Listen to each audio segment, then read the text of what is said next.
Ask yourself, after you paint a piece, this will really help you, I think, right here. After you paint a piece, ask yourself, does it need to be lighter or darker? And does it need to be warmer or cooler?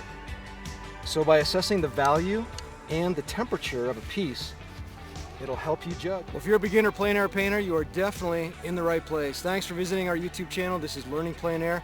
We're here to help you become a better plein air painter, to make beautiful paintings, and to really just experience the joy that comes from plein air painting, and to pass that joy on to others. Meow meow, what you doing? Hey girl. Hey everybody, welcome to this week's episode of Learning Plein Air. I'm Terry, so glad you could be here with us. In this episode we're going to talk specifically about how to compare and paint at the same time when you're plein air painting, and I'll give you more details about what to compare, how to compare it, and I guarantee you this is going to be another top tip that's really going to help you improve your plein air paintings drastically and quickly. So I'm so glad you're here. We're just making our way down to the painting location right now. This is a place that I painted about 6 years ago. It came up on my memories in Facebook this morning, and my wife said, "Hey, remember we were down there painting with the kids? You should go down there and paint." And I said, "Yeah, why not?" And the painting that I painted down here in the wintertime actually is in my private collection, hanging in my bedroom. I just love this place and I love the scenery. Check this out. Okay, how about this? We are just rolling up on this beautiful, magnificent painting location. We're up in the mountains above Telluride, Colorado. Millie is with me, of course, today. Couldn't plein air paint without her. This is over a 14,000 foot mountain right here called Sunshine Mountain. I really love painting in this area. If you follow anything that I do, you know that I'm always around Telluride, Colorado. But I've got my four-wheel dolly here. I've got my painting setup all set up here. I've got a stool. I got a bad back from hockey playing days, pro hockey days, so I like to sit a lot of times when I plein air paint. But we've got the palette set up here in the shade with a 16 by 20 canvas. And my palette is basically just a quick round here: yellow ochre, permanent rose, alizarin crimson. We've got some cad orange, cad medium, cad light, phthalo green, cerulean blue. And let's get over here onto the blue side. Maybe you can see a little bit better. We've got some ultramarine blue, phthalo blue, and some midnight black. I've got a lot of colors out, a generous amount of paint. If you're a beginner plein air painter, I would recommend using student grade oils to begin with so that you can use lots of paint. If you like my style, I paint thick, impressionistically, because paint can be expensive. And I use artist grade oils, and they're pretty expensive, but I do sell my work, and like to use the best possible pigments and the best possible paint available. But if you're just a beginner, there is nothing wrong at all with just using student grade oils. Great way to begin that way. So I just love this scenery for the contrast of the trees, the river with that deep purple color. It doesn't really do justice on the camera here. And then of course we've got Sunshine Mountain in the background, over 14,000 feet. When I painted here last time, there was about 4 feet of snow. It's really magnificent to paint here in the winter time, if you can imagine it. But we're ready to go. I actually had a hard time deciding which way to paint because, check this out, that's the other end of the river. Nothing wrong with that scenery by any means. Welcome to Learning Plein Air. Glad you're with us, and I look forward to this video and hope that I can give you some top tips on how to be a better plein air painter and make beautiful paintings. Just getting going here in stage one of my 4-stage process, where we just put on a wash, and the wash is just a thin layer of odorless turpenoid that I keep in a jar, and very thin paint, just whatever color that you may want to put on there. But as I said before, the purpose of the wash is just to cover up the white blank canvas because it's so bright, and it helps you read the lighter color specifically in your painting a little more accurately when you have a neutral tone or a color on there, as opposed to the blaring white canvas. Sometimes your wash will show through in a painting. It doesn't really for me because I paint pretty thick. Probably get about an inch thick of paint on there by the time I'm done. But this is just where we just cover up the canvas very quickly. I think I might just actually stop there. I like it. If you're curious, I'm just using here to do this a Robert Simmons Signet brush. It's a very kind of a long bristles, soft bristles, hog hair, I believe, and it just helps me cover a lot of real estate in a quick amount of time. But that's pretty much it, and we're going to be ready to move on to the next stage, where I spend most of my time in the painting, which is the abstract stage. So let's get to work. All right, here we are in stage one again, the first stage of my 4-stage painting process. It's basically the wash and then the drawing stage. And basically here I'm just trying to find my composition. I'm using, again, thin paint, just some ultramarine blue. This is a number 6 or number 8 filbert. And I'm really just trying to simplify the complex landscape into 3 to 5 larger pieces. And you've heard me talk before, I want to do the 4 P's: pieces, placement, proportion, and perspective in the drawing stage, and try to tackle all of those. But right now I'm looking for my 4 pieces, 3 or 4 pieces that I want to divide the landscape into. And it's going to be that large mountain range in the background will be piece number 1. Piece number 2 will be this evergreen forest in front of me. Piece number 3 will probably be the river, and 4 will be the foreground rocks on the bank of this river here. And I'm just going to try to sketch those in really quickly right now as a road map. We're sitting beneath a 14,000 foot mountain here. I'm going to try, sometimes I like the mountain to go off the canvas to show the magnificence and size of the mountain, but I'm going to try to keep most of this mountain in the painting, just for a little different approach. This is the peak of it right here. It's called Sunshine Mountain, just a beautiful mountain here above Telluride, Colorado. So this is the peak right here, and this is pretty much going to be piece number 1. There's a far off distant aspen forest beneath it, as there usually is. I'm just trying to go quickly here before the light changes. So in the drawing phase, the drawing stage, I also want to show where my shadows are, and I also want to show where my darkest dark is. I'm not totally positive where that is yet, but I got an idea, so I'll let you know in a minute. There's a piece right there. Not really drawing trees yet, I'm just drawing pieces so that I can get a road map here. I don't want to cover up that beautiful mountain peak there. I want that to stay in back here. It's in shadow right now, most of it. So I want to show where that is just real quickly. Use some more turpenoid to keep the paint thin, and just a dark enough color where I can see what I'm doing. Just drawing with my brush, finding the shapes, finding the composition. The drawing stage, the first stage, is really the most crucial. As a beginner plein air painter, you have to really learn how to draw with your brush and get your composition, get your proportions right, your perspective right, placement of the objects and their size compared to one another, your darkest dark in place so that you can key all the other colors around it. And that will set the stage for a successful painting. Speaking of that, I do have a free video that's not listed on YouTube that takes a lot of time and goes through and teaches you the drawing stage of plein air painting so that you can set yourself up for successful paintings.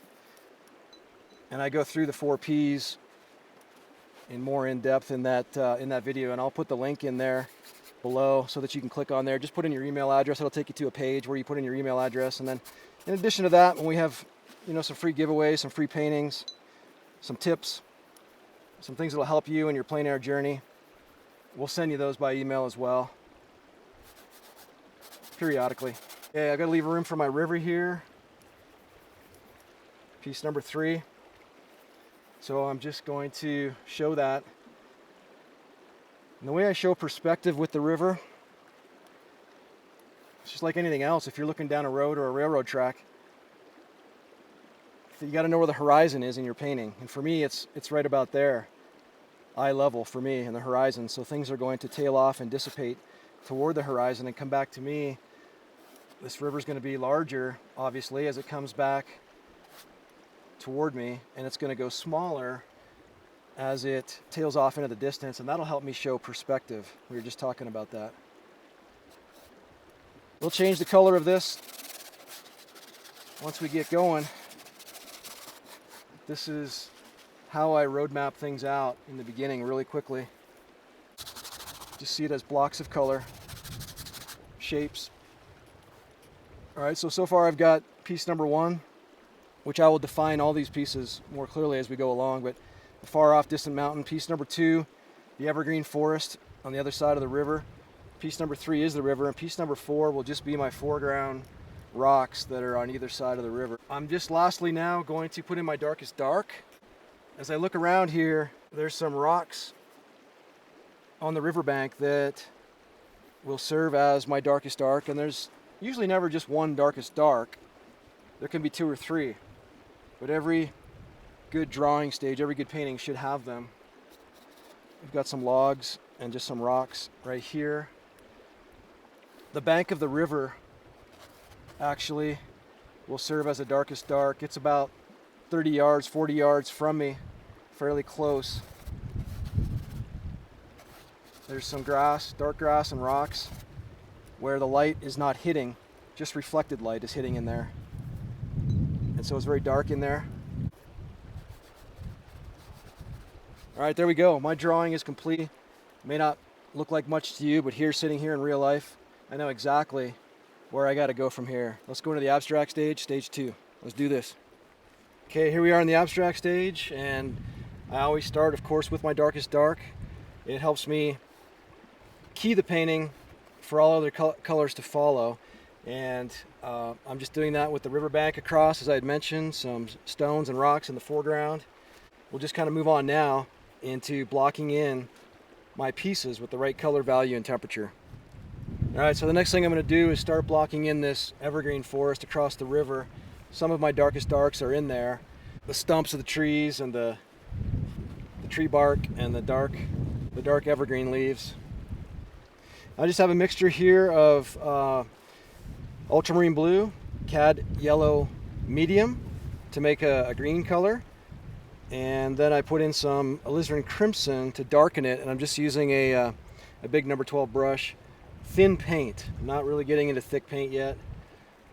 And there's this towering tree right here, probably the biggest tree in the forest right here.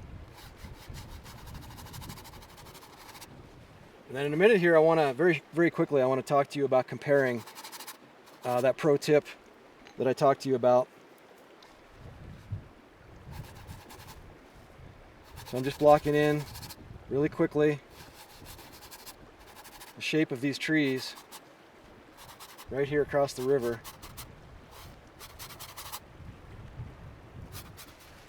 Okay, this is a good time to talk about comparing while you paint. This concept again kind of catapulted my painting to another level, and I hope it will help you as well. Essentially, what I want to say first is that your path to beautiful paintings doesn't consist of trying to go out and make a masterpiece or a beautiful painting. I know that sounds a little contradictory because that's what we all want, but that shouldn't be your focus and it shouldn't be what you're thinking about. What you want to think about is comparing your color spots one to another and putting the right color, value, and temperature in the right place. So here's really my top tip in a nutshell for you as a beginner plein air painter when it comes to comparing while you paint. Really, you want to compare light colors to light colors, greens to greens, reds to reds, purples to purples. You want to compare lights to lights, your shadows to your shadows, your darks to your darks. For example, let's look at this evergreen forest. I see a different color in the shadow here than I do over here. So I'm not going to paint the shadow all the same color because I'm constantly comparing and scanning the painting with my eye. So if you can kind of make sense of that, I think that it will help you tremendously. So these trees are in shadow right here, but they're a different color of a shadow. I see them as maybe a little bit warmer, a little bit more yellow ochre that I'm going to put in there. There's some backlighting going on in those trees right there, in that group of trees, so I want to kind of show that, as well. I see more cooler temperatures in the shadows, so I'm going to get some phthalo blue, and I'm going to put some of that in. Just the right color in the right spot in the right shape. Beautiful. I can't even describe to you right now just how beautiful it is. So I want to get that sky color in right now before I get too many colors on top of it. I don't normally do that. It's not a big deal really when you put the sky in. I started following this painter from New Zealand, Andrew Tischler, and Samuel Earp. Perhaps you've heard of them. And just spectacular painters, amazing painters, both studio and plein air painters. And they tend to work from the back, the background forward in their painting, and they always start with the sky. I think that's pretty neat. You know, they find that helps them judge the colors. The sky a little lighter here as it gets closer to the horizon. I remembered in some of my readings this week that kind of maybe something you've heard of, if not, it might help you, that value does all the work and color gets all the credit. Just kind of think about that for a second. Value does all the work and color gets all the credit. Value is tremendously important in a painting. That's why when we do our 3 to 5 pieces in the beginning, in the drawing stage, you don't just do it to draw your 3 to 5 pieces, you're doing it to try to get a foundational value sketch. Just 3 to 5 accurate values in your painting can make or break your painting.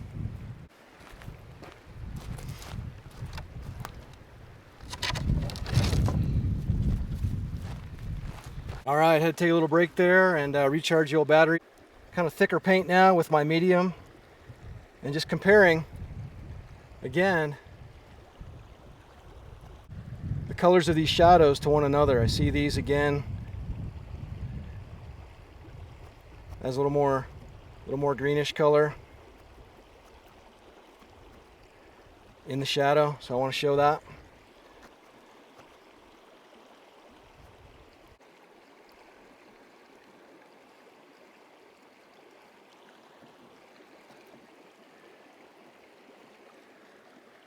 Add a little permanent rose in there. So I've got different colors of purples and greens going on in here. Just painting what I see. The other thing I want to say about comparing is don't look at trees or shapes in isolation. Look at the painting as connected. And that will help you as well and it'll help you to compare shapes, you know. This whole aspen forest is connected. The aspen forest is in some way connected as it leads into the river. Don't just paint one tree for 30 minutes just looking at that one tree. I think you'll get lost doing that. You'll lose your values and your colors. That's why I'm saying learn how to scan the painting, learn how to compare warms and cools. Ask yourself, after you paint a piece, this will really help you, I think, right here. After you paint a piece, ask yourself, does it need to be lighter or darker? And does it need to be warmer or cooler? So by assessing the value and the temperature of a piece, it'll help you judge as you go along and get it correctly. So I'm looking at this aspen forest and this tree right here. I think it needs to be, the answer to that question would be, it needs to be darker and cooler. So I'm going to put a little more alizarin crimson, cerulean blue, right in here at the base of the tree where I see it as darker. The sun is shifting now, it's changing, and I got to be aware of that as a plein air painter. You know, how's that going to affect my decisions? Am I going to stay with my initial plan, or am I going to kind of shift gears as I go here? I think the answer depends on you as a painter.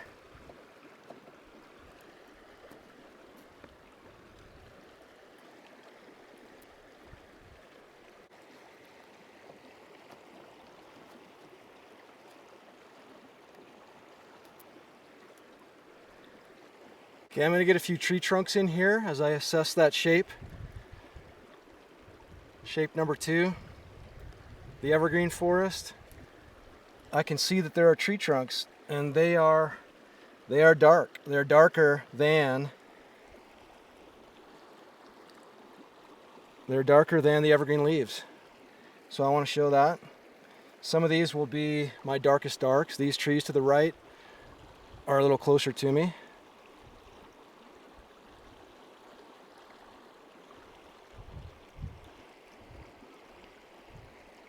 Again, you don't want to overdo it with the tree trunks. Just suggestive. Don't tree trunk it to death, if you will.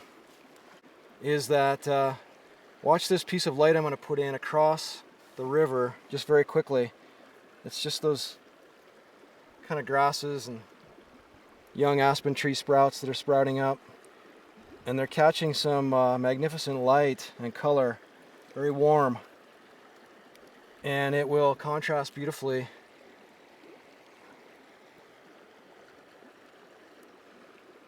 with the darker, cooler evergreen color behind it. So as I compare and ask these questions, what I just painted there, this piece I'm working on, is it need to be lighter, darker, warmer, or cooler? And it needs to be warmer. I see more reds in there. I'm going to dip in and get a little permanent rose. These bushes are just kind of catching the light, and they still got some of that fall color left in them. Just beautiful. This is kind of the fun of plein air painting, you know, just doing stuff like this as the light changes, seeing if you can capture it. Thrill of the chase. It's very fun.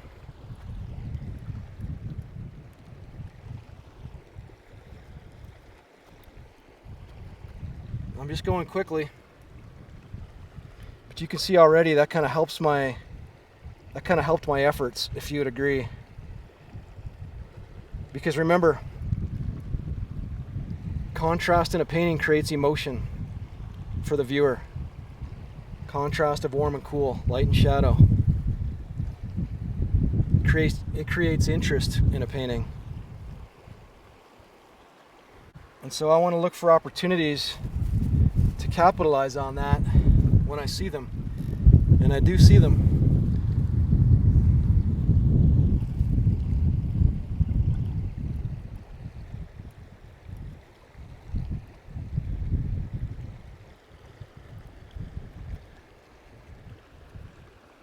It's working really quickly, frantically. I don't know if you can tell, but the light is changing. I see a lot of cool things going on, and I don't want to miss it. Now I'm going into shadow, just real quickly, right here in the grasses across from the riverbank. Just the contrast of light and shadow in those grasses I was just painting. I'm going to put some red in there, some permanent rose, and just see if that accomplishes what I want. See the light and shadow right in there of the grasses? I like that.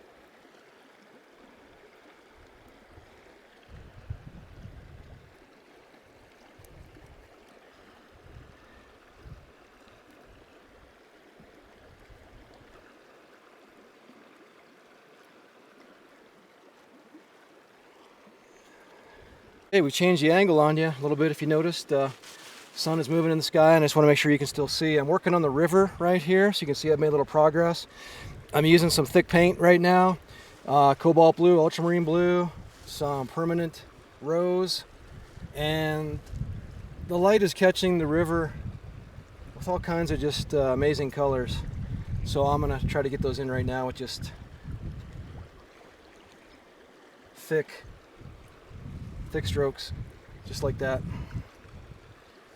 As I said, don't be afraid of water. Don't think you're painting water. Don't tell yourself you're painting water. You're really just painting a shape and putting a color and a value to it. Speaking of value, hey, if you're enjoying these plein air adventures we go on and these paintings on this channel, I encourage you to subscribe and hit the bell so that you can get notification of new videos coming out. I know you're extremely busy and your time is valuable, so I appreciate you watching these. I hope they help you as a beginner plein air painter. If so, go ahead and hit the subscribe button right now, and I'm also on Instagram if you'd like to follow me there. Another thing I do with the palette knife with a water scene is the color that was in the sky reflects into the water, so you want to try to show that. I'm going to do that now with a palette knife, show you how I do that. Just mixing some yellow ochre. Remember that sky color, same thing. Same puddle, same mixture. Cerulean blue. And it's that light on the river, you know, that just, it's that blaring light that hits a certain part of the river, and I'm going to catch that right now. So here we go. You ready? Am I ready? That's the question. Ooh. Okay. Needs to be maybe a little more cerulean blue in there, but that's a good start.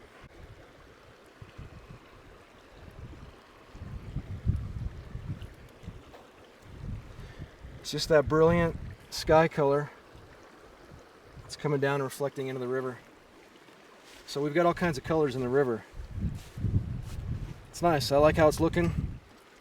Okay, just refining some of this light along the riverbank. Just showing hints of light.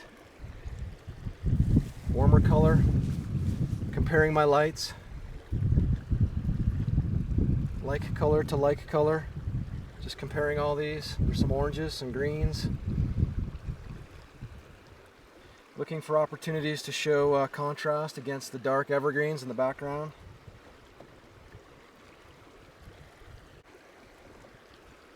Just a brilliant color back there in the forest that I want to catch, just quick, impressionistically. Feel like I'm falling behind with the light. Feel like I'm losing the light, but I gotta stay composed. Gotta stay under control. Move quickly. Make smart decisions. Keep comparing. Show you some quick impressionistic strokes with the palette knife right here in the foreground over here. Just gonna show you how I do this real quick. Just very kind of energetically.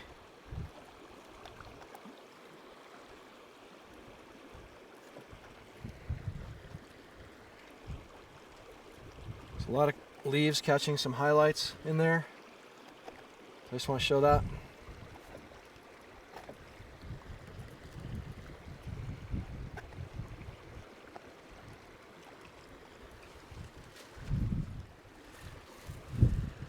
Okay, just working on some of the highlights on the evergreen trees right here.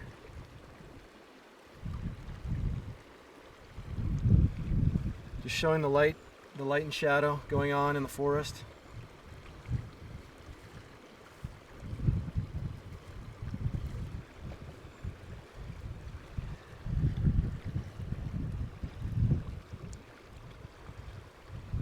Just some quick impressionistic strokes, trying to move quickly. Got a lot of color going on here. Definitely sticking true to my Russian Impressionism training, which is all about bold, beautiful colors. Just refining some of my shadow. Still comparing shadow to shadow, temperature to temperature of each piece, each tree. Trying to read what I see, not what I think a tree should look like. I think another thing to remember with this concept of being able to compare as you paint is that, you know, if a painting is all warm and all light or all dark or all cool, it's not going to work. A painting has to have a contrast of some light and some dark, some cool and some warm. And the more you can mix it up, I think the more successful you're going to be.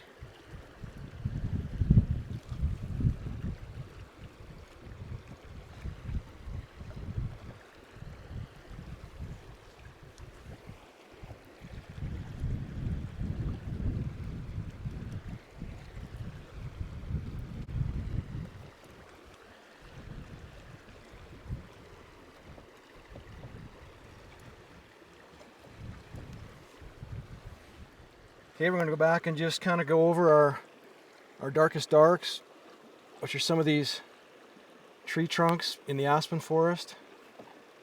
I just want to show those to bring a little more definition to this situation. Just mixing some alizarin crimson, use a little bit of midnight black.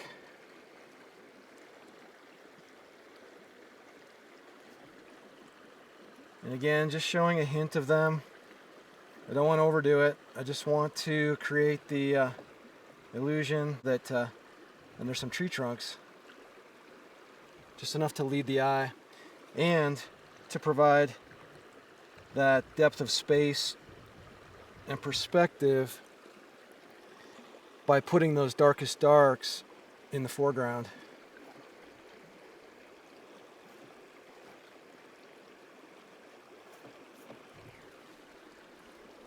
And now we've got some nice contrast in there with the tree trunks.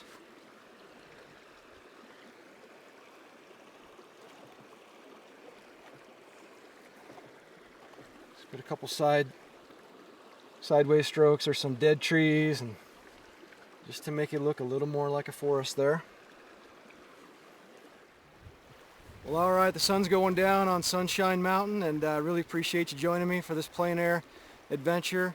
Had so much fun, and hope you got something out of that pro tip that I gave you about comparing lights to lights, darks to darks, always comparing color to color, light color to light color, and in doing so you're going to create some contrast in your painting, and that will in turn evoke a sense of emotion and interest in the viewer. Well, I appreciate you joining me. We'll see you next week, and God bless. Take care.